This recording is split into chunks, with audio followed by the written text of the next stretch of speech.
Hi guys, it's Ariana. Welcome back to my channel. So for tonight's video, we are going to be reading some more scary stories. So I have 3 Let's Not Meet stories that I want to read. So I've gotten permission off of the authors from Reddit to read their stories on my channel. So I will link all the stories in my description box down below if you guys want to go read them and follow along with me or check out more of their other stories. You can definitely go do that. So thank you so much to the authors that agreed to let me read their stories and create this video for you all. If you hear loud noises outside, I live on a really busy road and it's just being really loud today. So let's just jump into it. The white van that followed me through a snowstorm. I'm a 20-year-old female and the story took place when I was around 11. I remember this day clearly because it was the first time I was ever allowed to walk to school and back by myself. Up until the age of 14, I lived in what we thought was a safe place in the county of New York. Everyone knew everyone. If you thought you would get away with something, then be prepared to have your ear abused by the time you got home. There was this one day though. It was a cold winter day, and school, unfortunately, was still open, so all the neighborhood kids had to walk through knee-high inches of snow just to get to school. It took me longer to leave the house, as I was used to walking with my older sister to school, since she had known the routes better than me. I always used to make fun of her for being paranoid and taking a different route every day from school.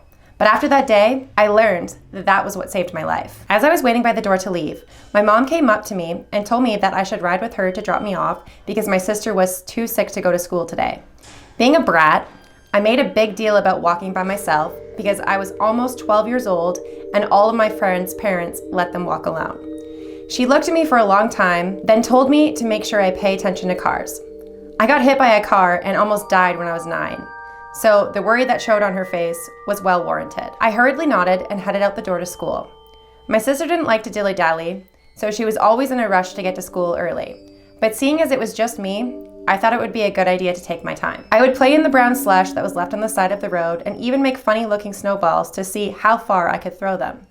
Halfway to school, I noticed a white van following behind me. Being the playful child I was, if I had not been bending down to make another snowball, I wouldn't have noticed it slowly creeping up the street. I told myself I was being stupid, but continued more hurriedly to school. Once I got to school, I took a quick glance over my shoulder and saw the van a few feet behind me. It wasn't until I was on the school grounds that it drove away fast by me. I thought that would be the end of it, but throughout the day, when I would stare out the window, the van would be there. I assumed that it never really left, just parked. Many adults would try to convince me years later that maybe it wasn't the same one, but I knew it was. The van had a bright yellow smile emoji on it. I couldn't see who was in the van, but through the tinted glass, I knew they could see me. It was now the end of the day, and I wasn't ready to go home. It was too late to call my mom because she was at work and my sister was sick. I had to suck it up and start walking home. I tried to blend in with a group of kids, but most of them were car riders and the others didn't live near me. Remembering what my sister told me, I took another route home. I didn't memorize the route clearly, but I decided anything was better than being spotted by that van. I made it to the main street, but realized my mistake. The route I took led back to the main street where I walked to school. Hidden behind a row of cars was the white van with a smiley emoji sticker. I tried to stay calm and walk past it, but once I heard the van door silently click open, I ran. I could hear the rush of 2 pairs of heavy footfalls behind me.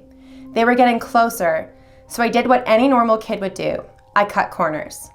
I cut into someone's backyard until I was directly in sight of my house and forced myself into the thick snow to make it to the door. My heart was racing, not because I was running, but because I could still hear them behind me. I made it to the door and banged with all of my might until someone came and got me. My sister looked confused, but one look at my face, she pulled me inside and locked the door. The van was still outside. Truthfully, it stayed out there until my brother got home. Me and my sister don't talk about it, but we both knew how close it was to me going missing. Trigger warning part here of essay. I hadn't thought about the incident in years, but one of my hometown friends showed me an article that came out in 2013.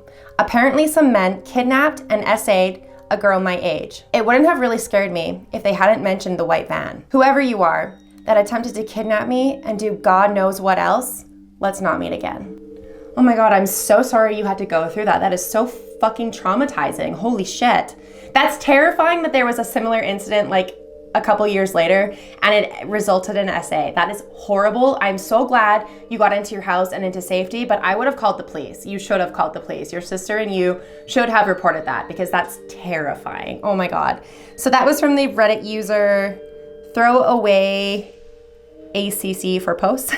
So thank you so much for letting me read your story. That was terrifying, and I'm very, very happy that you're okay and nothing happened to you. So the next one is called Man Covered in Blood Tried to Break into the Gas Station I Worked at 1 hour before I showed up to open the store. I used to work at a small neighborhood gas station.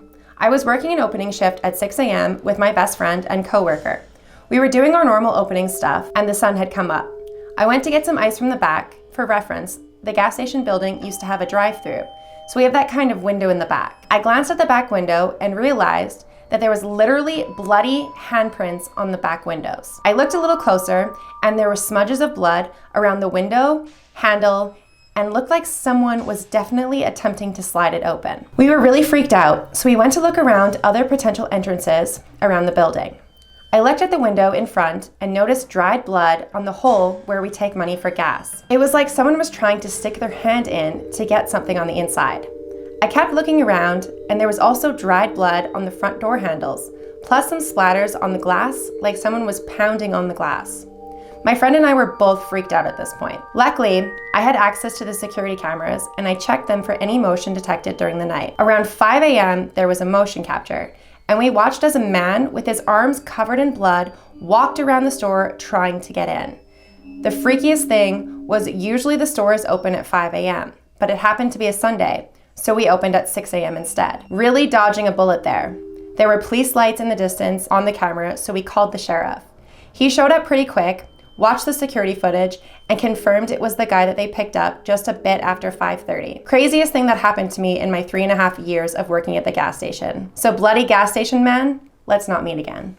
Oh my God, that's terrifying. So that one's a little bit more tame since you didn't actually have it happen like while you were there. So thank God for that. But oh my God, that's still terrifying. I probably wouldn't want to work my shift that day, but I'm glad the police already had him in custody. So it's not like he was still in the gas station or got in, because that would be horrible.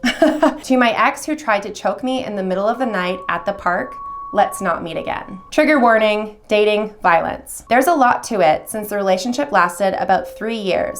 But this one in particular holds a very large spot in my mind, constantly, because I genuinely feared for my life. When I say my ex, I'm referring to my, at the time, boyfriend, who is also the biological father of my child. For context, I started dating this guy in my junior year of high school, and of course, everything was good in the beginning, until it wasn't. He became a very toxic and possessive person, to the point that he would get upset if I hung out with my male cousins and made me cut contacts with most of my friends, especially my guy friends. I know, so many red flags, and I wish I had gotten out of that horrible relationship much earlier. Anyway, by this point we were fresh out of high school, and I had gotten my first job at the cell phone company I mentioned in one of my other stories. We were constantly fighting and arguing, and that day was no exception. He was mad at me because I got assigned to work with a male coworker, as if I had a say on who I worked with. I was already having a pretty rough week because things were really bad at home with my parents, and I had been picking up extra shifts to avoid being home as much as possible. My coworker, we'll call him George, noticed I wasn't okay, and he offered to do my closing duties for me as long as we left together. He didn't want me walking through the parking lot by myself at night. We closed at around 9:30. During the time George was closing, I was texting my ex to try to convince him to meet me somewhere after my shift so we could talk. But he kept saying that he was busy and couldn't see me that day. But deep down, I knew it because he was still mad at me for having a male coworker. We closed the store and George walked me to my car and we left. I didn't go home. I drove to a park that was nearby and just parked somewhere to cry because I didn't want to go home.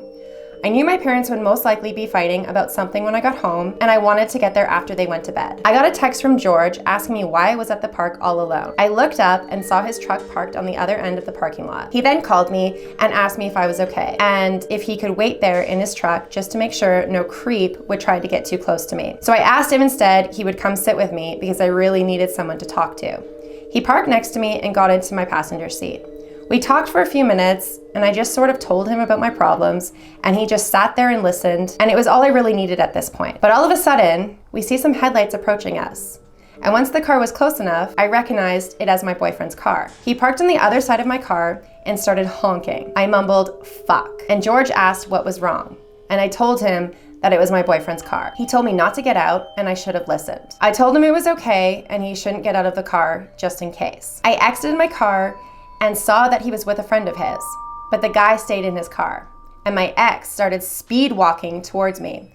He started yelling at me, asking who I was cheating on him with, and just saying a bunch of insults and degrading things to me. George got out of his car and walked over to us, but I told him to leave. I just didn't want him to get involved or hurt simply because he wanted to be nice to the new girl at work. He insisted that he wanted to stay. I'm assuming he could sense that things were about to get violent, but I begged him to please just leave and told him I'd be okay. He gave up, walked to his truck, and told me to let me know when I made it home safe. I saw his truck drive away slowly and turned my attention to my ex. He was still yelling at me, saying that George was a little pussy for not staying after he fucked his girl. I told him nothing happened with him that night or ever, and explained to him that he followed me to the park because he saw that I pulled in and it's on his way home.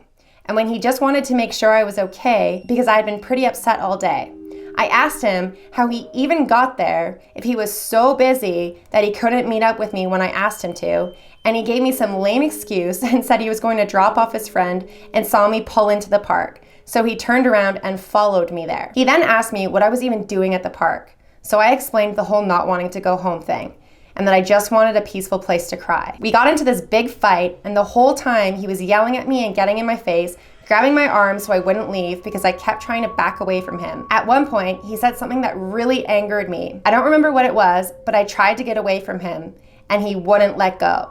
So I freed one of my arms and slapped him across the face. He let go of me and touched his cheek. I took the opportunity to make a run for my car, but he was quicker and yanked my hair back. I twisted my foot in the process and grabbed his hand, trying to untie it from my hair. He then slammed me against the side of my car and put one hand around my throat, while he softly slapped my cheek with his fingers on his other hand, still yelling at me and calling me names. I closed my eyes and tuned him out. He was saying things, but I couldn't hear them anymore. I was losing air, and my head felt like I was going to explode. All I could think of was I was gonna die. He's gonna leave me here, and my mom is gonna find me in some ditch. Suddenly, I felt his grip loosen, and I opened my eyes to see his friend pulling him back and shoving him to the ground. He then turned to me and said, "Get in your car and leave." I stood there frozen until he yelled at me again and saw my ex trying to fight him off. So I snapped out of it and I took off. I drove straight home, almost wrecking my car trying to do so because the tears wouldn't let me see anything. The whole thing lasted longer than I thought it did. I got home around 1 a.m. Everyone was asleep when I got there. I immediately got in the shower and then went to bed. I wore turtlenecks for the following days to cover up the fingerprints on my neck, so no one would notice. But George did ask how things went after he left. Of course I lied and said my ex calmed down and we went our ways shortly after he left, but he didn't buy it. He didn't press for more though. Things continued to be bad for months after, so there are more stories like this one, but I'll send those at a different time. Thank you for reading if you got this far, and just so you know, I don't mind sharing this. I find that it helps me heal to talk about it, and hopefully someone out there might find my experience helpful and get out of a similar situation before it's too late. Abusive men never change. I moved as far as I could from this man, and I hope I never see him again. Oh my God, that is so traumatic. I'm covered in sweat right now because reading the story freaked me out. That's terrifying. I am so sorry that you went through that. That is awful. I'm so glad that his friend was there to pull him the fuck off you though, and you got out of there to safety, because if his friend hadn't been there, who knows what that guy would have done. That's terrifying. The fact that he touched you, oh my God. Oh, that's horrible. As soon as somebody grabs you, try to get away as soon as you possibly can. That's awful. I'm so sorry. These stories were so terrifying and traumatic. I don't even know.